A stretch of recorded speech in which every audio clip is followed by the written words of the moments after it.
सध्या सुरू असलेले मराठा आरक्षण आंदोलन यातून ऐरणीवर आलेले महत्त्वाचे विषय म्हणजे 96 कुळी मराठा आणि कुणबी मराठा हे एकच आहेत की वेगळे आहेत, कशामुळे कुणबी हलके ठरविले गेले, कुणबी म्हणजे नक्की कोण याबद्दल खुद्द शिवछत्रपती त्यांच्या पत्रातून काय सांगतात, शिवरायांचे पूर्वज शेती करीत होते का, या शिवकालीन पुराव्यांचे महत्त्व आजच्या घडीला काय आहे जाणून घेऊयात। सध्या मोठ्या प्रमाणात पसरलेले आणि सतत चर्चा होत असणारे आंदोलन म्हणजे श्री मनोज जरांगे पाटील यांच्या नेतृत्वाखाली सुरू असलेले मराठा आरक्षण आंदोलन। या निमित्ताने सतत समोर येणारे प्रश्न म्हणजे फक्त मराठा किंवा 96 कुळी मराठा, कुणबी मराठा हे एकच आहेत की वेगळे आहेत, यांच्यात नेमका फरक काय आहे, कुणबी म्हणजे नक्की कोण, कुणबी मराठा वेगळा का पडला, त्यांना हलके किंवा हीन असे का समजले जाऊ लागले।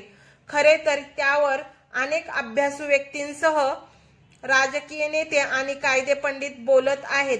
अशा या परिस्थितीत नेमके मोलाचे ठरणारे थेट शिवकालातील आणि त्यात सुद्धा खुद्द शिवछत्रपतींच्या पत्रातील याबाबतचे उल्लेख काय आहेत, त्यांचा अर्थ काय आहे, त्याचे महत्त्व काय आहे, हा अपरिचित महत्त्वाचा विषय या भागात सादर करत आहे।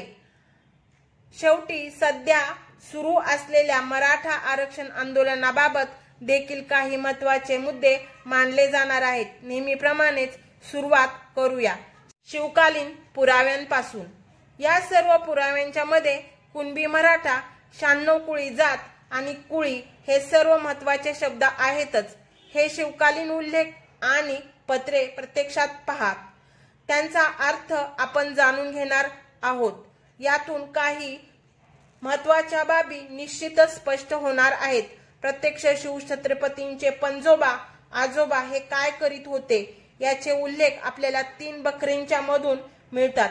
शिवरायांच्या पदरी असलेल्या, शिवरायांच्या मंत्री असलेल्या दत्ताजी त्रिमल यांनी लिहिलेल्या 91 कलमी बखरीत शिवरायांचे आजोबा मालोजी राजे यांच्याबद्दल पुढील मजकूर आहे।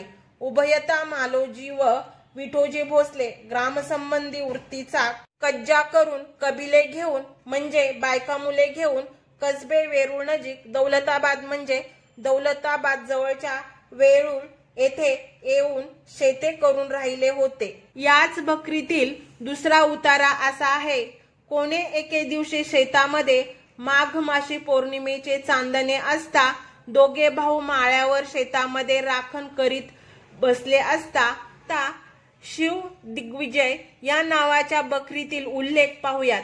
ही बखर इसवी सन 1720 च्या सुमारास म्हणजे शिवछत्रपतींच्या निधनानंतर 40 वर्षांनी लिहिलेली आहे। या बखरीतील वर्णन असे आहे, बाबाजी भोसले यांचे वडील पुत्र मालोजी राजे व धाकटे विठोबा राजे कृषी कर्म जमीदारी करून असता विठोजी राजे शेती धान्याचे मळणीस गेले होते। बैलावरून व शक्तावरून धान्य आणिता मालोजी राजे यांची पाहण्याची इच्छा वरून गेले। या पुढची बखर म्हणजे श्रीमंत महाराज भोसले यांची बखर उर्फ शेडगावकर बखर। या बखरीत शिवकालापासून ते थेट 1854 सालापर्यंतची हकीकत आहे। ही बखर शेडगावकर भोसले घराण्यातून उपलब्ध झालेले असून हे शेडगावकर भोसले शिवरायांच्या भावकीमधील आहेत। मराठ्यांच्या सातारा गादीचे शेवटचे छत्रपती आप्पासाहेब महाराज यांचे दत्तक पुत्र याच शेडगावकर भोसले घराण्यातील होते। या बखरीतील मजकूर असा, बाबाजी राजे व त्याचे मातोश्री म्हणजे शिवरायांचे पंजोबा आणि खापरपंजी वेरून घुष्मेश्वर येथे जाऊन राहिले आणि गडी माणसे ठेवून शेते भाते करवीत होती। यातच पुढे म्हटले आहे, वेरून मुक्कामी मालोजी राजे आणि विठोजी राजे यांचा जन्म झाला। हे उभयता बंधू शेते भाते गडी माणसे यासकडून करवीत होते। पुढे काही दिवसांनी बाबाजी राजे भोसले यास देवाज्ञा झाली आणि उभयता बंधू म्हणजे मालोजी राजे आणि विठोजी राजे 17-18 वर्षापर्यंत तितक्याच स्वतात म्हणजे शेते भातेच्या उत्पन्नावर निर्वाह करून होते। हे झाले शिवरायांचे पंजोबा आणि आजोबा शेती भाती करून असल्याबद्दलचे बखरीमधील उल्लेख। यात शेती करणे, राखण करणे, धान्य बैलगाडीतून आणणे, मळणी करणे या कृषी कर्मांचा स्पष्ट उल्लेख आहे। शिवरायांचे पणजोबा बाबाजी राजे हे निजामशाहीत 1,500 सरदार होते। त्यांच्याकडे वेरूळसह काही गावाच्या पाटीलकी होत्या। शिवरायांचे आजोबा मालोजी राजे पुढे 5,000 सरदार झाले। त्यांना 4 परगणे जहागिरीही मिळाली, पण काळ परिस्थितीनुसार त्यांनी शेती सुद्धा केली होती। आता खुद्द शिवछत्रपतींच्या कारकिर्दीतील महत्त्वाचे उल्लेख पाहूयात। सभासद बखर ही शिवरायांच्या राजमंडळीतील एक अधिकारी कृष्णाजी अनंत सभासद यांनी लिहिलेली आहे।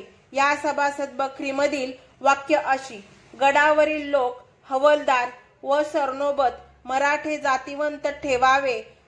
25 बारगिरास मराठा धारकरी हवलदार एक केला। 1,000 सरदाराला 1,000 होऊन तैनात, 1 मजूरदार व 1 मराठा कारभारी व 1 जमिनीस प्रभू। हे झाले ह्या बखरीमधील थेट मराठा जाती बद्दल उल्लेख। आता याच बखरीमध्ये शिवरायांच्या लष्कराबद्दलची एक महत्त्वाची माहिती आहे, ती अशी: लष्कर पावसाळीचा दिवशी छावणीस आपले देशांत म्हणजे मुलखात यावे। दसरा होताच छावणीहून लष्कर कूच करून जावे। 8 महिने परमुलखात स्वारी करावी। वैशाख मासी परतोनी छावणीस यावे। 4 मास छावणी करावी आणि राजा भेटीस दसऱ्यास जावे। राजियाच्या आज्ञेने ज्या प्रांती स्वारी जावयाची होईल त्या प्रांती जावे, अशी लष्कराची रीत। पावसाळ्याच्या सुरुवातीला मराठ्यांची छावणी पडल्यानंतर त्यातील जे सैनिक रजा घेऊन आपल्या गावी जात असत, अर्थातच त्यांच्या गावची शेतीच करत असत, म्हणजे 4 महिने हे शेतकरी असत, तर पुढचे 8 महिने लढवय्ये वीर म्हणून शिवरायांच्या सैन्यातून शत्रूविरुद्ध लढत असत। म्हणजे इथे एकच व्यक्ती आपल्याला शेती करतानाही दिसते आणि सैन्यात तलवार चालवताना सुद्धा दिसते। याच सभासद बखरीमधील आणखी एक महत्त्वाचा उतारा असा आहे: सरनोबतास व मुजुमदारास व कारकुनास व हुजुरांतील लोकास तनखे वराता देत होते, शेत करीत होते। त्यांचा अंकार रयतेप्रमाणे त्याच्या हक्कात धरीत होते। म्हणजे जे सैन्य प्रमुख, महसुली अधिकारी आणि महाराजांच्या खास सैन्यातील लोक होते, त्यांना पगार देताना यातील जे शेती करत होते त्यांचे देणे इतर रयतेप्रमाणेच त्यांच्या हक्कात धरत होते। सरनोबत व इतर अधिकाऱ्यांतील काही जण शेती करत होते हे इथे स्पष्ट दिसते। आता 96 कुळी मराठ्यांचे शिवकालीन उल्लेख पाहूयात।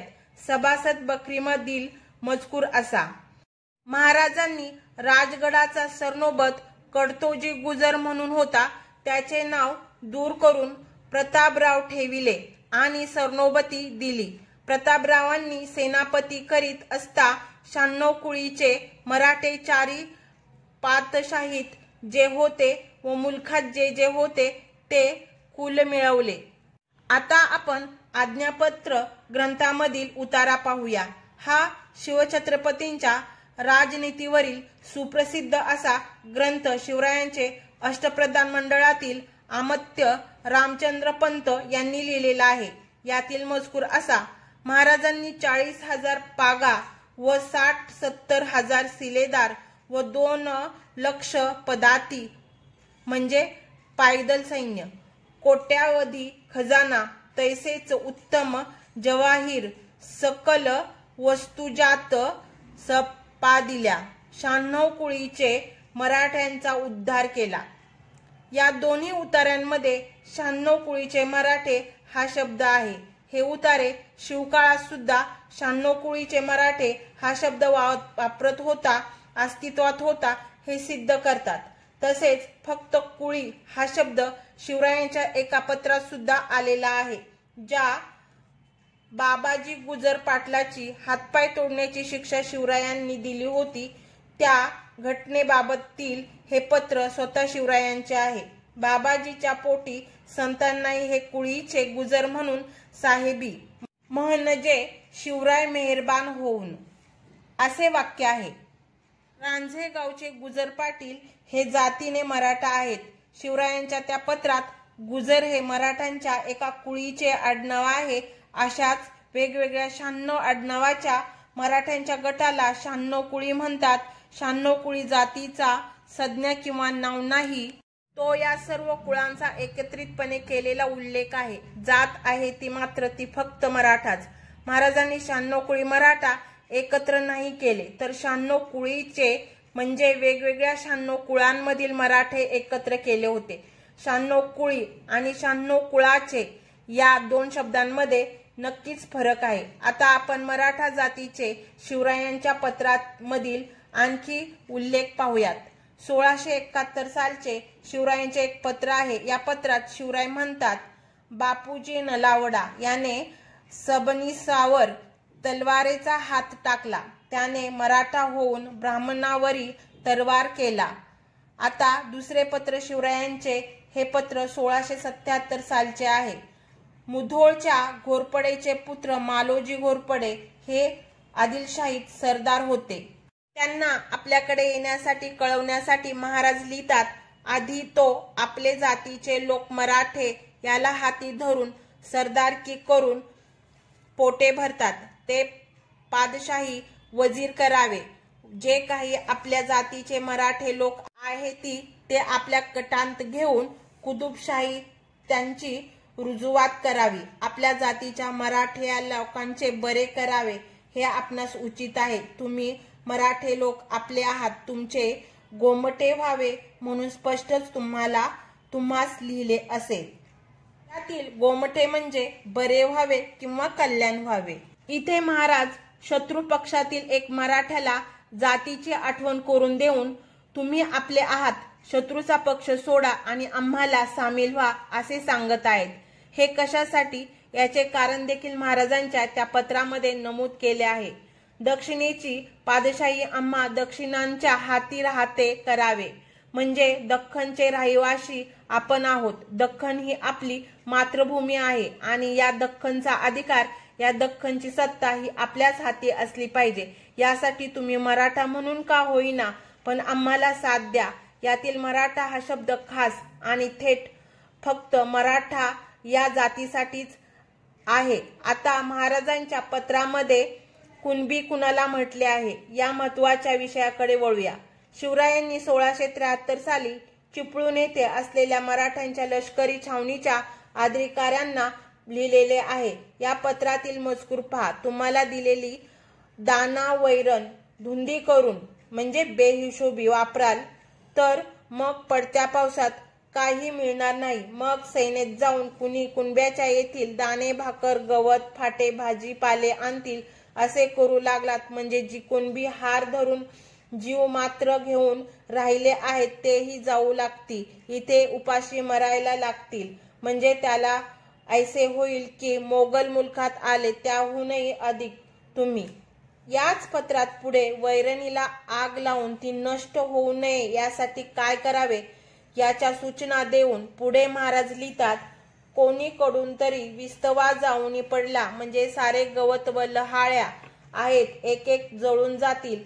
तेव्हा मग काही कुणबियांच्या गर्दनी मारल्या. अगर कारकुनास ताकीद करावी तैसी केली तरी काही खण कराया एक लाकूड मिळणार नाही, एक खण होणार नाही.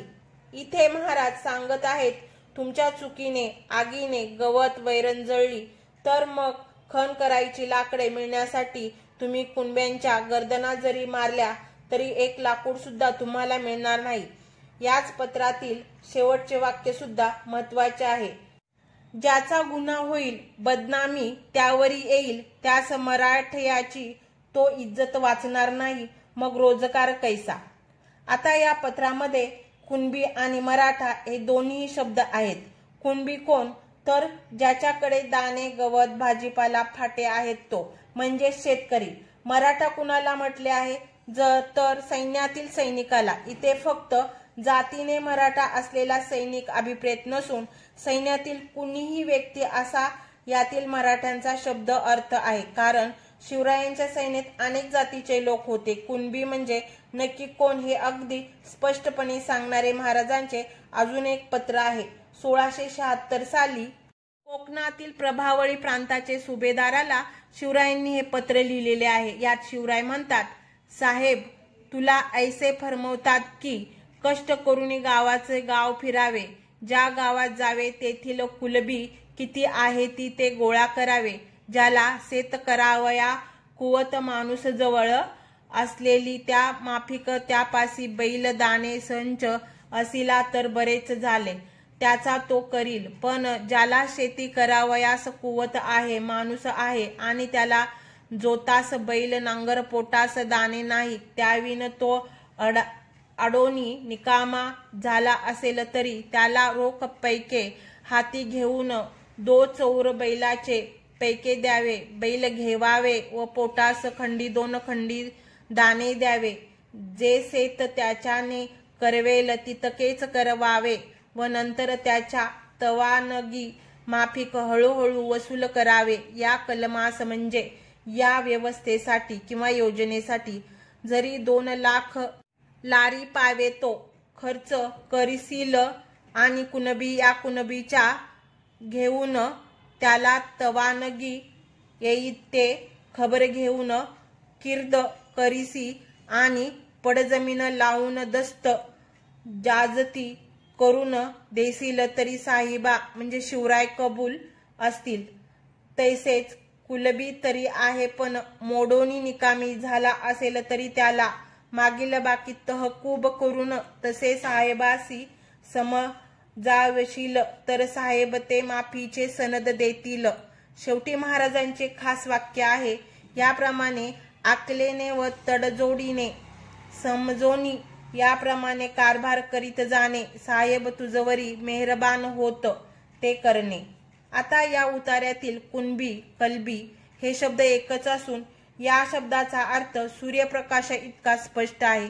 शेती करणारा, जोत बैल नांगर दाणे हे ज्याला अवश्य आहे असा हा कुणबी म्हणजे शेतकरी। आता शिवरायांची आपल्या विषयातील शेवटची 2 पत्रे पाहूयात। हे दोन्ही पत्रे शिवरायांनी बकाजी फर्जंद भोसले यांना दिलेल्या वतनाबाबत लिहिलेली आहेत। सिंहगड जवळच्या खामगाव बुद्रुक या गावच्या पाटीलकीचे वतन बकाजींना शिवरायांनी दिले। याबाबतच्या 2 पत्रांमधील 2 वाक्य महत्वाचे आहेत।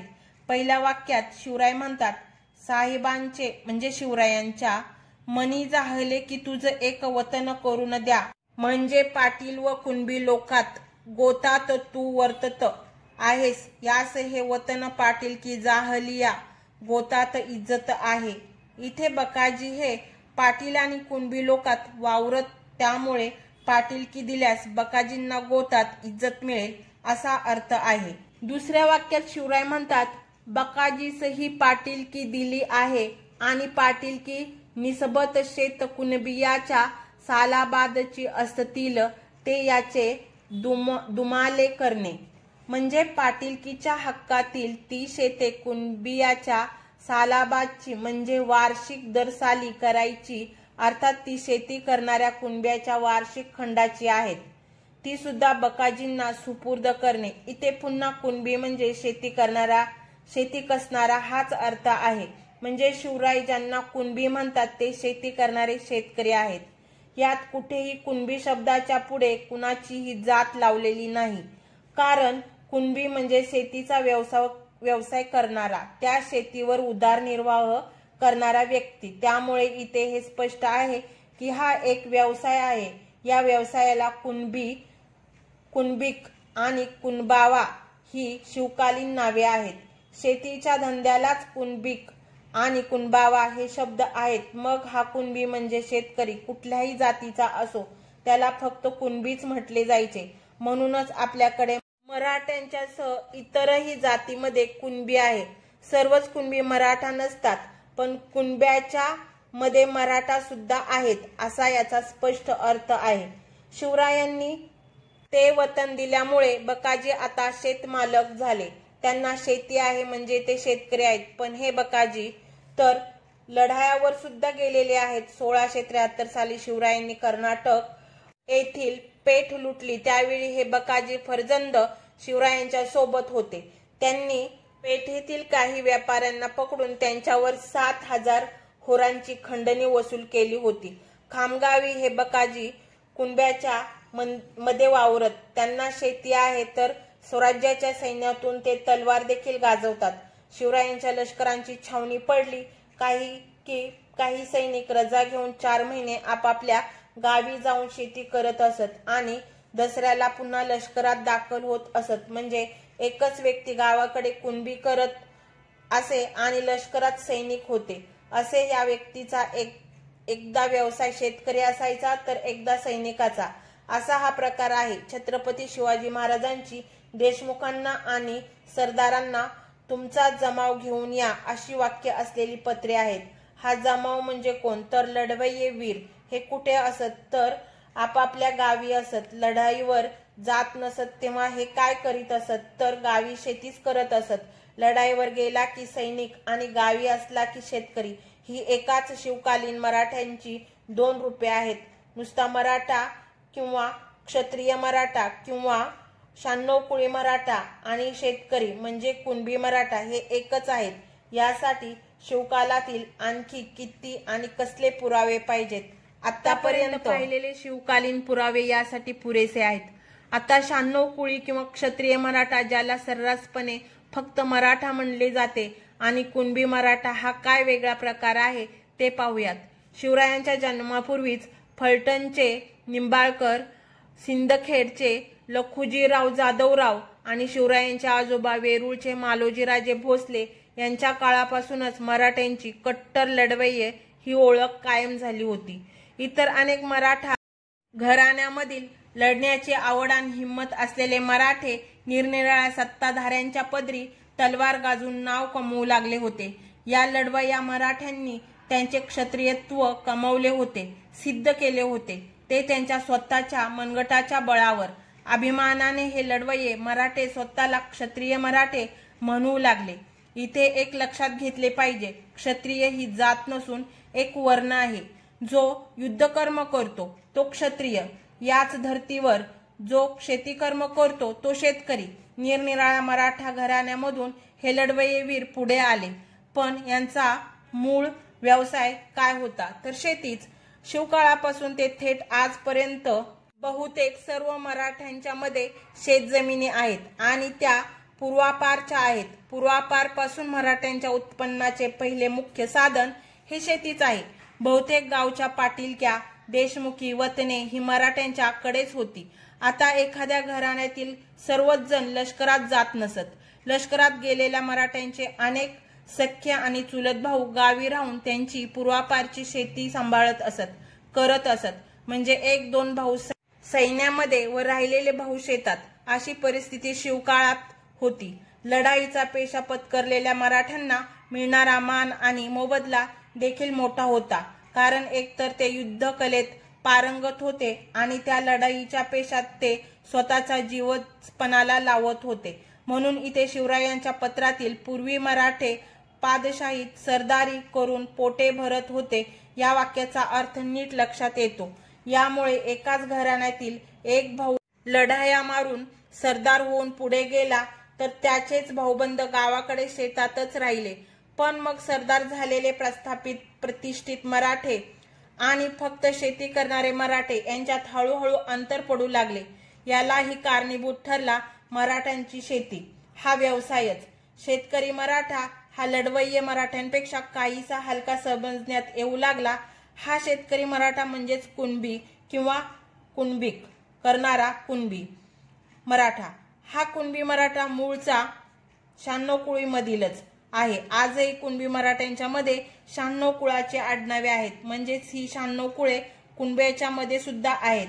नाहीतर मग कुणबी मराठा किंवा मराठा कुणबी या आजच्या जातीत मराठा हा शब्द आला तरी कसा आणि कुठून? फक्त मराठा आणि कुणबी शेतकरी मराठा याच्यात फरक का होऊ लागला? याची काही कारणे आहेत. स्वतःच्या कर्तबगारीवर सरदार, सरंजामदार, जहागीरदार, इनामदार झालेले मराठे त्यांच्याच तोलामोलाच्या मराठा घराण्यात लग्नसंबंध करू लागले. फक्त शेतीवर अवलंबून असलेले सामान्य मराठे हे त्यांच्याच सारख्या मराठा घराण्याशी सोयर संबंध जोडू लागले. यामुळे पहिला फरक यांच्यामध्ये पडू लागला. दुरावा येऊ लागला। हा शेतकरी किंवा कुणबी मराठा खालच्या दर्जाचा मानण्याची सुरुवात लग्न संबंधाच्या प्रकाराने जशी झाली तसेच याला दुसरे एक कारण सुद्धा आहे। कायम पिढ्यानपिढ्या शेतीच करणारे मराठे डोळ्यासमोर आणा। यांचे आयुष्य शेतामध्ये कष्ट मेहनत करण्यातच जाई आणि यांचा शेवट सुद्धा त्याच मातीत होई। यांचा शेतीवर इतका जीव की प्राण जावा तर राहत्या गावी राहत्या घरी आणि शेतातच जावा अशी त्यांची मनोमन इच्छा असे। अशा प्रकारे शेतीशी नाळ जोडलेली गेलेली शेतकरी किंवा कुणबी मराठा जगाच्या इतर व्यवहारापासून दूर असत। शिक्षण सुधारणा उच्च वर्गातले शिष्टाचार वागण्या बोलण्याची प्रतिष्ठित रीत राजकारण आणि समाजकारण यांच्या उलाढाली यापासून दूरच राहिलेले हे कुणबी मराठे गावाकडच्या पूर्वापारच्या प्रचलित रूढीप्रमाणे पेहराव करीत आणि वागत बोलत असत। प्रगत होऊ लागलेले सुधारलेले प्रतिष्ठित झालेले थोडेफार शिकलेले खेड्याबाहेरच्या जगाचा अनुभव घेतलेले लोक या कुणबी मराठ्यांची हेटाळणी करू लागले। याचे पुरावे तर आपल्या मराठी भाषेतच आहेत। याची काही उदाहरणे सांगते। हे सर्व शब्द कुणबी या शब्दावरून प्रचलित झालेले आहेत। कुणबट हा शब्द म्हणजे कुणबी या शब्दाचाच निंदाव्यंजक रूप आहे। हेटाळणीने भटाला जसे भटुरडा म्हातारेला जसे म्हातारडा म्हणतात तसेच कुणब्याला म्हणायचे कुणबट।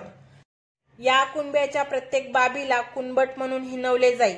कुणबाऊ या आणखी एका शब्दाचे अर्थ आहेत कुणब्याप्रमाणे ओबडधोबड खेडवळ हलके भिकारी दरिद्री इत्यादी। कुणबाऊ हिशोब किंवा कुणबी हिशोब म्हणजे खेडवळ हेंगाडा ठोकळ पद्धतीने केलेला हिशोब।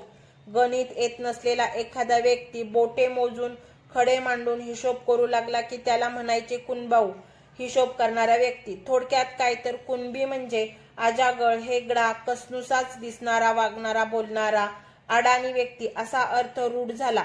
खेडवळ आणि गावंढळ यालाच समानार्थी शब्द आहे हे तर काहीच नाही। कुणबीन या शब्दाचा अर्थ कुणब्याची किंवा शेतकऱ्याची पत्नी असा असून सुद्धा हा कुणबीन शब्द दासी आणि मोलकरीणीसाठी वापरला जाऊ लागला। इतकी हीन अवस्था कुणबी या शब्दाची केली गेली ही अशी का केली गेली तर कुणबी म्हणजे शेतकरी हा हीन आहे खालच्या दर्जाचा आहे अशा पांढरपेशांच्या विचारसरणीतूनच या समजुतीतूनच केली गेली। मग ह्या कुणब्यांना म्हणजे शेतकऱ्यांना ते मराठा असले तरी सुद्धा सर्वांनीच हलके समजावे यात नवलते काय। शिवकाळात मराठेशाहीत ब्रिटिश राजवटीत आणि भारत स्वतंत्र झाल्यानंतर सुद्धा काही मराठ्यांना ब्राह्मणांना इतर जातीतील व्यक्तींना सुद्धा इनामाच्या वहिवाटीची किंवा मालकीच्या खूप मोठ्या जमिनी होत्या। या जमिनी कसण्यासाठी या मालकांनी कुळे ठेवली होती। हे शेती करणारे कुणबीच पण त्यांना नाव पडले कुळ। कुळ म्हणून जमीन कसणारे पण मूळचे कुणबीच। यात सुद्धा कुणब्यांना हलके समजले जाण्याचा एक धागा आहेच। हे जमीन मालक ह्या कुळांना त्यांचं खाजगी नोकरच समजत असत तशाच पद्धतीने वागवीत असत। इथे पुन्हा या कुणब्यांना खाली ढकललेले दिसते। 96 कुळीच्या मराठ्यांचा उद्धार करणारे शिवछत्रपती कुणब्यांना म्हणजे शेतकऱ्यांना कसे डोळ्यात तेल घालून जपत होते याचे झणझणीत अंजन आपल्या डोळ्यात घालणारे खुद्द शिवछत्रपतींच्या पदरातील उतारे आपण थोड्या वेळापूर्वीच पाहिलेले आहेत। कुठे शिवरायांची कुणब्यांना जाणीवपूर्वक जपणारी आपुलकी आणि कुठे कुणब्यांना हलके ठरवणारी पांढरपेशी मनोवृत्ती। आता 96 कुळीच्या मराठ्यांच्या बद्दल एक वेगळा मुद्दा सांगते। या 96 कुळी मराठ्यांच्या घराण्यांचा थेट शिवकालापासूनच इतिहास उपलब्ध आहे।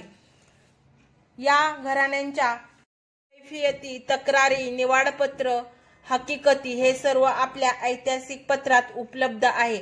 असे शेकडो नव्हे हजारो मोडी लिपीतून भाषांतर करून संशोधकांनी प्रसिद्ध केले आहेत। या कागदपत्रांच्या मध्ये आहेत शिवकालीन मराठा घराण्यामधील त्या काळची व्यक्तींचं लिहून ठेवलेल्या त्यांच्या घराण्यांच्या हकीकती आणि त्यांनी मान्य केल्या आणि लिहून दिलेले निर्णय। बहुतांशी कागदपत्रे हे जमिनीचे वाद वाटणीचे हिस्से आणि मानपान याबद्दलच आहेत। या कागदावर पाटील आणि देशमुखांची निशाणी आहे नांगर हा नांगर स्पष्टपणे सांगतो की या घराण्यांचा मूळ व्यवसाय हा शेतीचा आहे। याच कागदात एखादा मराठा सरदार, जहागीरदार व तशाच एखाद्या मोठ्या पदावरील आहे तर त्याचे सख्खे भाऊ व चुलत भाऊ फक्त शेतीभातीच करीत असल्याचे पुरावे आहेत। शेती करणाऱ्याला लावला जाणारा कुणबी हा शब्द आपण शिवरायांच्या पत्रातून पाहिलेलाच आहे। म्हणजे इथे पुन्हा एक भाऊ सरदार किंवा सैनिक या लष्करी पेशाचा तर त्याचेच भाऊबंद शेतीच्या पेशातले म्हणजे कुणबी पेशाचे हे याच कागदपत्राच्या मधून अगदी सहजपणे सिद्ध होते। त्याची खात्री करून घ्यायची असेल तर जुन्या ऐतिहासिक कागदपत्रांच्या दुनियेत फेरफटका मारावा। पानापानात सरदार घराण्यांची भावकी शेती करताना यात दिसेल। सध्याच्या घडीला सैनिक, व्यापारी, पोलीस, ड्रायव्हर ह्या जशा जाती नसून व्यवसाय आहे तशीच शिवकालात कुणबी ही जात नसून त्या व्यक्तीचा व्यवसाय शेती हा आहे। तो शेतकरी आहे हे स्पष्ट आहे। सरसकट सर्व मराठ्यांच्या बाबतीत जातीच्या दाखल्यावर एकतर मराठा अशी नोंद आहे किंवा बिगर मागास मराठा आहे किंवा कुणबी मराठा अथवा मराठा कुणबी अशीच नोंद आहे। त्यांचा धर्म आहे हिंदू। 96 कुळी मराठा अशी जातीची नोंद नाही। वंशावळीत आणि सरकारी कागदपत्रात अनेक मराठा शेतकऱ्यांच्या नोंदी कुणबी मराठा झाल्या कारण शेती हा त्यांचा व्यवसाय होता, उदरनिर्वाहाचे प्रमुख साधन होते म्हणून झाल्या। आणि शेतकऱ्याला पूर्वीपासून समानार्थी शब्द आहे कुणबी। हा कुणबी शब्द मराठा शेतकऱ्यांच्या जात नोंदणीत त्यामुळेच आला। या नोंदी केव्हा, कोणत्या कारणांमुळे, कशा प्रकारे आणि कुणी केल्या ते सध्याच्या कुणबी घराण्यांच्या कागदपत्रातून सहज कळेल। मूळ एकाच बापाचे म्हणजे मराठा जातीचे हे वारस फक्त मराठा आणि कुणबी मराठा या वेगवेगळ्या जात नोंदीमुळे कागदावर म्हणजे कागदपत्रात वेगवेगळे ठरले। पण शिवकाळातील कागदपत्रे कुणबी मराठा अशा 96 कुळी आणि क्षत्रिय म्हणवले जाणारे मराठा हे दोन्ही एकच आहेत हे स्पष्ट सांगतात। तर 96 कुळी म्हणवणारा मोठा भाऊ आणि कुणबी मराठा हा धाकटा भाऊ इतकाच काय फरक यांच्यामध्ये करता येईल। 96 कुळी मराठा आणि पूर्वीपासून फक्त शेतीच करणारा कुणबी मराठा हे एकच आहेत। जो काही फरक आहे तो सामाजिक दर्जा, उपजीविकेचा कायमचा व्यवसाय आणि प्रतिष्ठेच्या कल्पना यामुळे पडलेला आहे। शेवटी सध्या सुरू असलेल्या मराठा आरक्षण आंदोलनाकडे वळूयात। या आंदोलनातून मराठ्यांच्या पदरात नेमके काय पडणार हे आत्ताच सांगता येणे अवघड आहे। पण या आंदोलनामुळे झालेला सर्वात मोठा परिणाम म्हणजे मराठ्यांच्या प्रश्नांसाठी, मागण्यांसाठी प्रचंड संख्येने एकत्र आलेला आणि निर्धाराने सामील झालेल्या मराठ्यांची एकी, निश्चित ध्येय गाठण्यासाठी उत्स्फूर्तपणे एकत्र आलेल्या या मराठ्यांच्या एकीचा सध्याचा चेहरा आहे। श्री मनोज जरांगे पाटील यांचा आंदोलनामुळे झालेला दुसरा एक परिणाम सुद्धा महत्त्वाचा। हल्ली वर्तमानपत्र आणि न्यूज चॅनल मधून समोर येणारी वस्तुस्थिती कशी आहे बघा। महाराष्ट्रातील अगदी पश्चिम महाराष्ट्र आणि कोकणातील सुद्धा प्रत्येक जिल्ह्यात लाखोंनी कुणबी असल्याचे अगदी पुराव्यासह समोर आलेले आहे। काही ठिकाणी पंजोबा कुणबी मराठा तर पंतूच्या दाखल्यावर कुणबी हा शब्दच नाहीसा होऊन फक्त मराठा हा शब्द राहिलेला आहे। अशी अनेक उदाहरणे आहेत। मराठा जंगम, मराठा गोसावी, मराठा गुरव, मराठा सुतार अशा सुद्धा नोंदी पुराव्यासकट समोर आलेल्या आहेतच। कोण आहेत हे सर्व लोक? तर हे मूळचे मराठाच आहेत। हे तर त्यांच्या नावातील मराठा हा शब्दच सिद्ध करतो आहे। श्री मनोज जरांगे पाटील यांच्या जबरदस्त आंदोलनाच्या घुसळणीमुळे आता हे सर्व वर यायला लागलेले आहे। गरजवंत मराठ्यांचे गोमटे होण्यासाठी, त्यांचे डावललेले हक्क मिळवण्यासाठी कडवा संघर्ष करणाऱ्या मनोज जरांगे पाटील त्यांच्या साथ देणाऱ्या सर्व मराठ्यांना या आंदोलनाच्या यशासाठी तसेच आंदोलनातून काहीही निष्पन्न हो मराठ्यांचा इतिहास प्रसिद्ध एकी कायम राहण्यासाठी एक मराठा म्हणजे सर्व मराठा आणि सर्व मराठा म्हणजे एक मराठा हे तत्व जपण्यासाठी शुभेच्छा।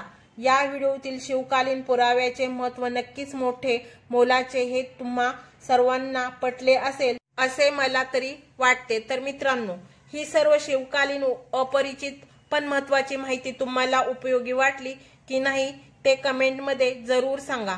माहिती महत्त्वाची वाटली असेल तर या व्हिडिओची लिंक तुमच्या मित्रमैत्रिणींना आणि परिचितांना जरूर शेअर करा। व्हिडिओ लाईक करा, तसेच चॅनलला सबस्क्राईब करा।